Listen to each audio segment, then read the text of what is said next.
Welcome investors to a new video. Today's company is very interesting because it sits at the center of one of the biggest digital infrastructure trends in the world, but the business itself is not as simple as it looks from outside. Normally when people talk about data centers, AI or cloud, the first companies that come to mind are global tech giants, GPU companies, cloud players or hyperscalers.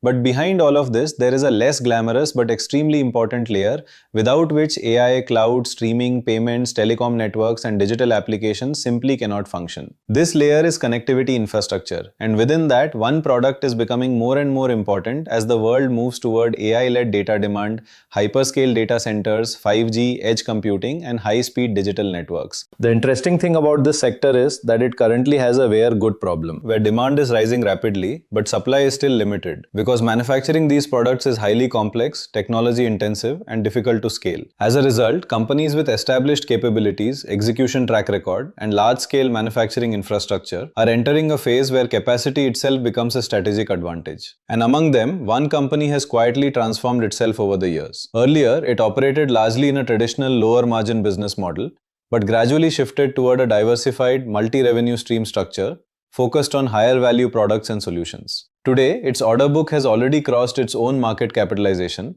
reflecting not just strong demand visibility, but also the market's growing recognition of its strategic positioning within an industry where very few players can execute at scale. To understand this company properly, first we need to understand the data center value chain. A data center is like a human body where every part has a specific role and the entire system works only when all parts function together. Semiconductors and GPUs are the brain. They think, calculate and process data. Without them, the data center has no intelligence. NVIDIA develops the most advanced semiconductor chips in the world. Servers and hardware are the skeleton. They hold and organize chips, memory and storage into a working system. Power infrastructure is the heart. It continuously supplies electricity because even a small power failure can stop the entire system. Cooling systems are the lungs. They remove heat and keep servers from overheating. Connectivity and networking are the nervous system. They carry data and signals between servers, users and applications at high speed. Facility infrastructure is the skin. It protects everything inside through security, fire safety and physical infrastructure. And operators are the person itself. They give the data center its purpose by using it for AI, cloud, internet, streaming, payments and digital services. Amazon, Meta and Microsoft are the major operators globally. But why is demand for data centers suddenly exploding across the world? So the demand for data centers is rising from multiple streams at the same time. Data localization norms by the government are pushing companies to store India-generated data inside Indian data centers. For example, payment-related data from platforms like Google Pay needs to be stored locally. The AI boom is creating massive compute and storage demand through search, apps, model training, and AI workloads. Social media, streaming platforms, and digital apps are continuously generating huge amounts of data, which ultimately needs to be stored and processed inside data centers. Enterprises are also moving away from their own on-premise servers and shifting toward cloud and data center infrastructure. But the real shift is now happening toward hyperscale data centers, especially because of AI demand. These are not traditional data centers. Their components need to be far more powerful, faster and efficient. And that is exactly why they are extremely difficult and specialized to manufacture. For example, traditional data centers may use 288 fiber cables, while AI data centers may require 1728 or 3000 or even 7000 fiber cables. This makes the market highly complex, with strong entry barriers and very few global players. As GPU architecture moves from 400 gigabytes to 800 gigabytes,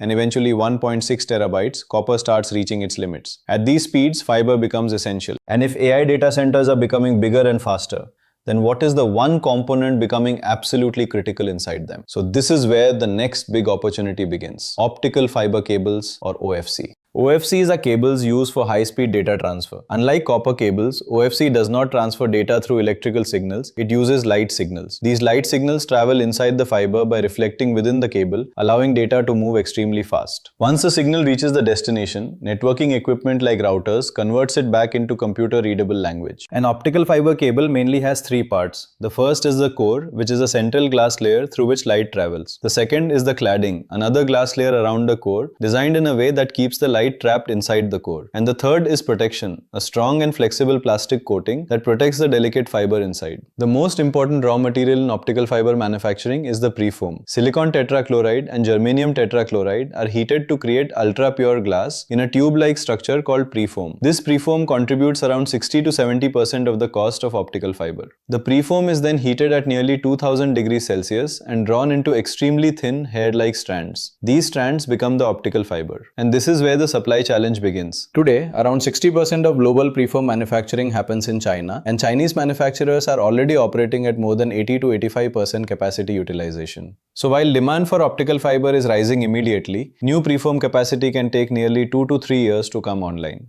This creates a clear demand-supply mismatch, leading to a sharp rise in global OFC prices and are still expected to grow by around 10%. Why OFC instead of traditional copper cables?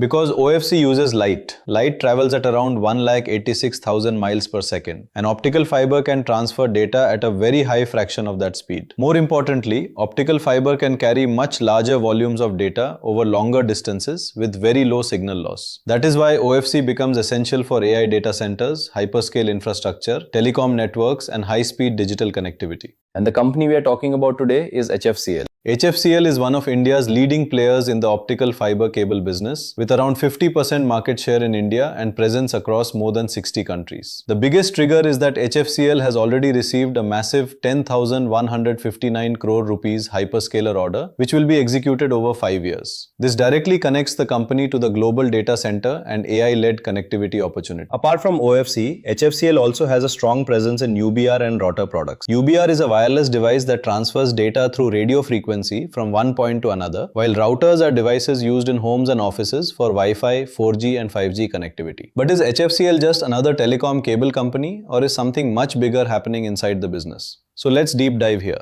The company is also entering higher technology areas like defense electronics, where it manufactures products such as radars and electro-optics. What makes HFCL more interesting is its sharp business transition over the last 5 years. The company has shifted from government to private customers, with private revenue increasing from 49% to 63% and even peaking at 83%. It has shifted from project business to product business, with product revenue increasing from 27% to 62%. And it has shifted from domestic to export market, with export revenue increasing from 4.5% to 41.36%. So HFCL is no longer just a traditional telecom project company. It is transforming into a product-led, export-oriented, higher-margin technology and connectivity company. Now let's understand the business segments. The first segment is the contract business, which contributes around 40%. This includes EPC contracts related to telecom infrastructure and communication network systems. The company helps build and deploy large-scale telecom and connectivity infrastructure projects. But the more important and higher value segment is the product business. Optical fiber cables contribute around 48% of total revenue. HFCL supplies OFC to both Indian private and public telecom operators. The company also exports advanced optical fiber cables used in hyperscale AI data centers, especially IBR cables, which are specifically designed for data center applications. Another important category is FTTH, or fiber to the home cables, which are used in projects like BharatNet to expand broadband connectivity. In defense products, HFCL is gradually building presence in defense electronics through electronic fuses, electro-optic systems, radars, and communication radios. The company is specifically working on drone detection radar systems and foliage penetration radars, which can detect objects hidden inside forests or dense vegetation. HFCL is also part of the Border Management Program and is among 1 out of only 5 qualified players in certain radar categories, highlighting the specialized nature of this business. So how exactly is HFCL preparing itself for this next phase of demand? So let's come to capacity expansion and capex. HFCL is aggressively expanding capacity across both telecom and defense businesses. By December 2026, optical fiber capacity will increase from 28 to 33.9 million FKM annually, whereas optical fiber cable capacity will increase from 34 to 42.36 million FKM annually. FKM means how many kilometers of optical fiber a company can make. This expansion directly positions the company for rising AI data center, telecom and broadband demand. And investors, we also find these small cap, micro cap and SME opportunities at an early stage through our research services, Emerging Titans and Tiny Titans. Emerging Titans is mainly built for mainboard small and mid cap companies, while Tiny Titans focuses purely on SME listed stocks. Across both services, you receive detailed research reports, entry and exit strategy, allocation guidance, and regular updates. So if you want to be part of our research community, you can visit valueeducator.com or check the link in the description. We follow our sprint strategy framework to discover such niche stocks with strong potential. Now let's get back to our video. HFCL is also setting up a dedicated defense manufacturing facility worth around 230 crore rupees in Andhra Pradesh, strengthening its defense electronics and radar ecosystem. Now let's understand the strategic acquisitions. The first important one is DefSys Solutions, which gives HFCL entry into aerospace. HFCL entered the aerospace segment through a layered acquisition structure. HFCL, through its subsidiary, acquired Spiral Engineering and DefSys Aerospace Business. The aerospace business was acquired for around 25 crore rupees. But the important part is not the acquisition cost. The real value is in the certifications and approvals already available with the business. Aerospace qualification and certification can take nearly 5 to 7 years, making it a high entry barrier industry. The acquired business already has around 1,570 crore rupees export order book and around 110 crore rupees domestic order book. This acquisition gives HFCL a stronger presence across both land and air defense platforms. The second important acquisition is Radef. HFCL acquired 80% stake in Radef for around 75 crore rupees. Radef develops fully indigenous radar systems for security and intelligence applications, including ground surveillance radars, airborne radars, coastal surveillance radars, drone detection radars, and foliage penetration radars. This further strengthens HFCL's position in specialized defense electronics. Now, one of the most important strategic moves is backward integration into preform manufacturing. HFCL is investing around 580 crore rupees to build a preform manufacturing facility. This is strategically important because preform contributes nearly 60 to 70% of optical fiber cost and global supply is currently constrained. The facility is expected to become operational by 2028 and can potentially reduce OFC costs by around 15 to 20%, improving margins and reducing dependence on imports. Now let's understand the key growth drivers. The first growth driver is AI-led data center. Demand for data center related optical fiber cables is expected to more than double in the next 2 to 3 years globally, especially in the US. As of March 2026, the US has around 4,011 data centers and more than 50 gigawatts of data center capacity. The second driver is higher fiber intensity in AI data centers. AI data centers require nearly 15 times more cables per rack along with ultra-low loss fiber. This makes OFC demand structurally stronger than traditional data center demand. The third driver is cloud, AI and IoT adoption. Expansion of hyperscale and edge data centers is being fueled by cloud, AI and IoT adoption. At the same time, telecom investments in 4G and 5G expansion also require large quantities of OFC. The fourth driver is India's data center capacity expansion. India's installed data center capacity is expected to grow nearly 5 times from 1.4 gigawatt to 8 gigawatt by 2030, creating a strong domestic opportunity. The fifth driver is global OFC demand expansion. Current OFC demand of around 550 million FKM is expected to increase to 690 million FKM. Around 55 to 60% of incremental demand is expected to come from data centers, while the remaining demand will come from telecom network expansion across 4G and 5G. The sixth driver is government-backed fiber rollout. In the US, over 100 million homes are expected to be served by fiber by 2030, supported by large initiatives like BEAD, a $42.45 billion program. In India, projects like BharatNet, worth around 65,000 crore rupees, are also driving fiber deployment. The seventh driver is telecom product demand. Hybrid working, smart cities, and digital connectivity are increasing the need for seamless Wi-Fi and wireless connectivity, supporting demand for routers, UBR, and related telecom products. And the eighth driver is defense opportunity. Continuous rise in defense capital expenditure and indigenization is creating demand for HFCL's defense products. Additionally, around 10% of global optical fiber demand is expected to come from drone-related applications. HFCL is not limiting itself to optical fiber alone. The company is gradually expanding into multiple high entry barrier technology segments. First is PCS and interconnect solutions for data centers. These are systems that help connect servers, chips and machines inside a data center so data can move very fast between them. HFCL is moving from being just a cable manufacturer to becoming a broader data center connectivity solutions provider through its PCS and interconnect solutions business. This business is expected to generate around 500 crore rupees revenue by FY27, showing the company's shift toward higher value solutions. Second is 5G fixed wireless access leadership. HFCL became the first Indian company to indigenously develop and commercialize 5G fixed wireless access customer premises equipment. It is a device that uses 5G signals to provide high-speed internet to homes and offices without needing fiber cables directly inside the building. The company shipped more than 4 lakh units in the launch year itself, highlighting both product capability and market acceptance. Third is the defense opportunity in electronic fuses. HFCL is entering one of the most niche defense electronics segments, indigenized electronic fuses. The company is currently in the final stage of approval from the Ministry of Defense and could become the only Indian private company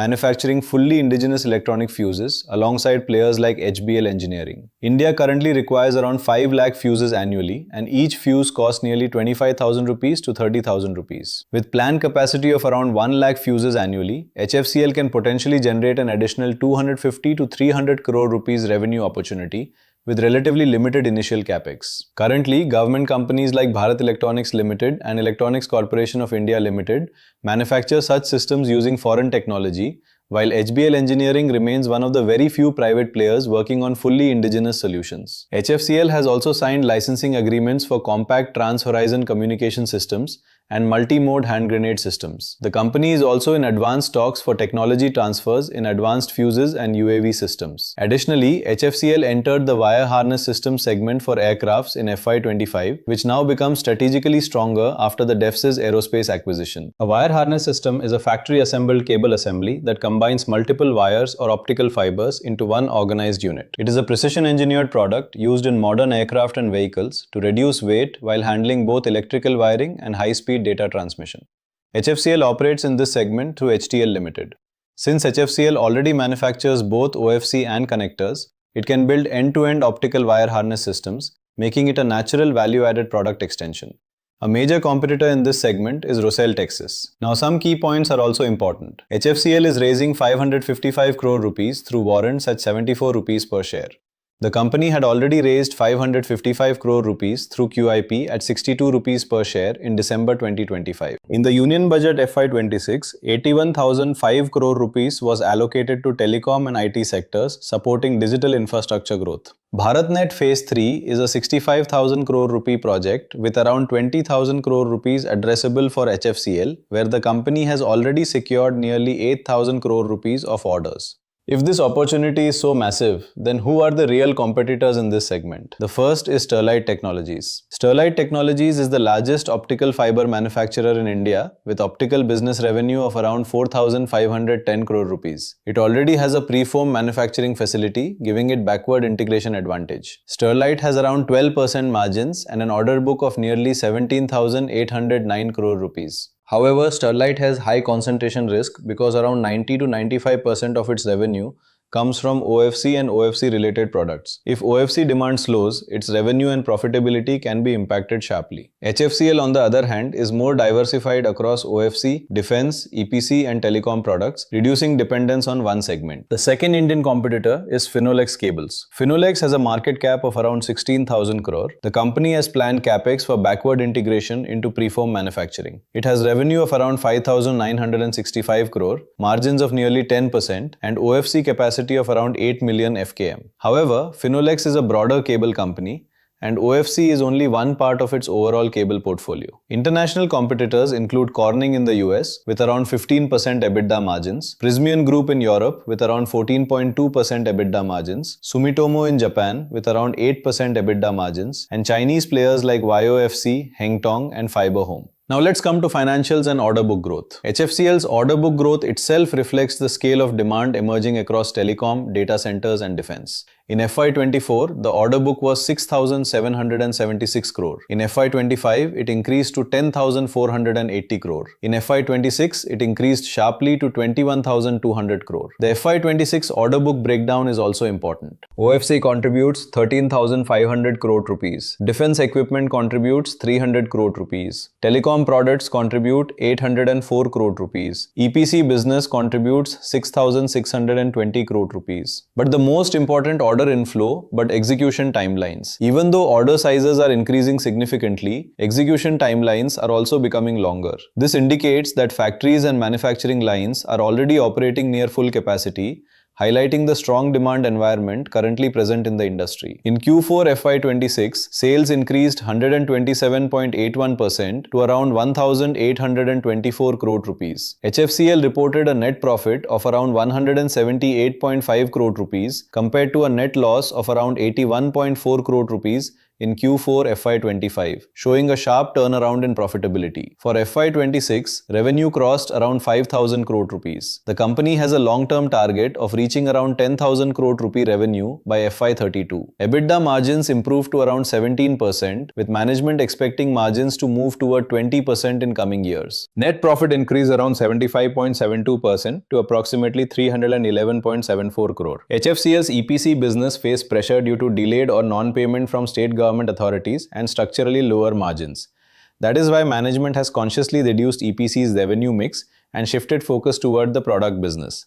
However, EPC still has a higher order book presence, showing that legacy projects remain, while the company's future direction is clearly moving toward products, exports, and higher margin segments. The improvement in margins clearly reflects the transition of an EPC-led business toward a higher margin product, export, and technology-driven model. We identify such small cap, micro cap, and SME companies early through our research services, Emerging Titans, and Tiny Titans. Emerging Titans is mainly built for mainboard small and mid-cap companies, while Tiny Titans focuses purely on SME listed stocks. Across both services, you receive detailed research reports, entry and exit strategy, allocation guidance, and regular updates.